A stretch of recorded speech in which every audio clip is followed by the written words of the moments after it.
Let's get to an update on Israel-Hamas conflict. Now, Israel has announced plans to send a delegation to Qatar following Hamas's concessions in ceasefire negotiations, signaling the closest approach to a deal in recent weeks. Under intensified diplomatic pressure, including threats from Qatar and Egypt, Hamas has softened its stance, stepping back from its demands for a permanent ceasefire agreement prior to negotiations. Meanwhile, despite all diplomatic progress, Israel has approved its plan for military offensive in Rafah. Global allies have urged Netanyahu to hold off attacking Rafah, fearing mass civilian casualties. But Israel says it is one of the last strongholds of Hamas, whom it has pledged to eliminate, and that residents will be evacuated.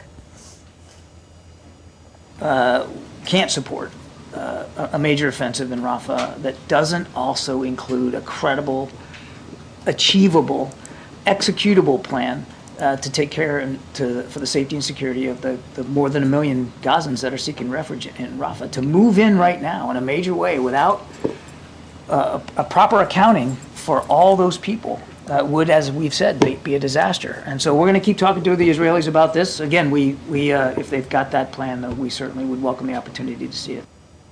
United Nations spokesman Stephen Dujarric has said that the consequences of an Israeli ground operation in Rafah would be catastrophic for the people of Gaza and the humanitarian situation. I think the consequences of a ground operation in Rafah in the current circumstances would be catastrophic for the people of Gaza, for the Palestinians. It would be catastrophic for the humanitarian situation.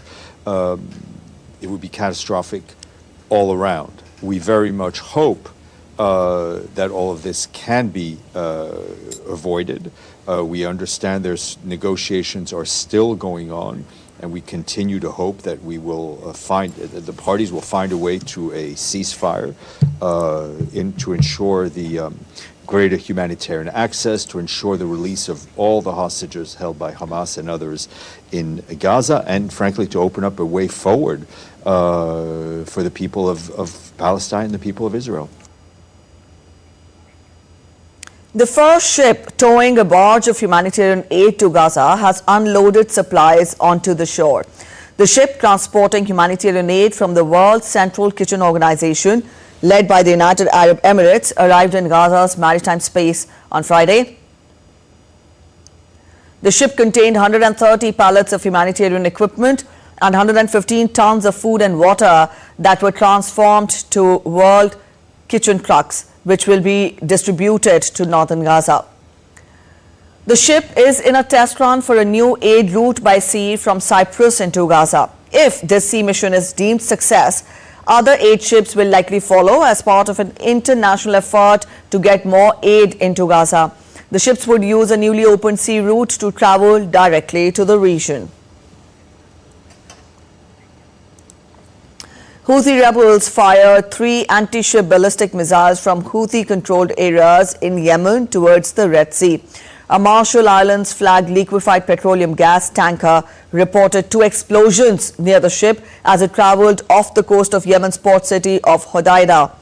The incident happened at around 4 a.m. local time on Friday.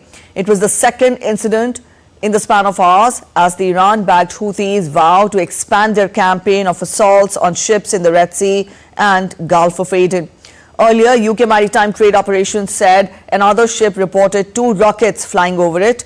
The US Central Command has also confirmed the attack. However, no injuries or damage have been reported in these attacks.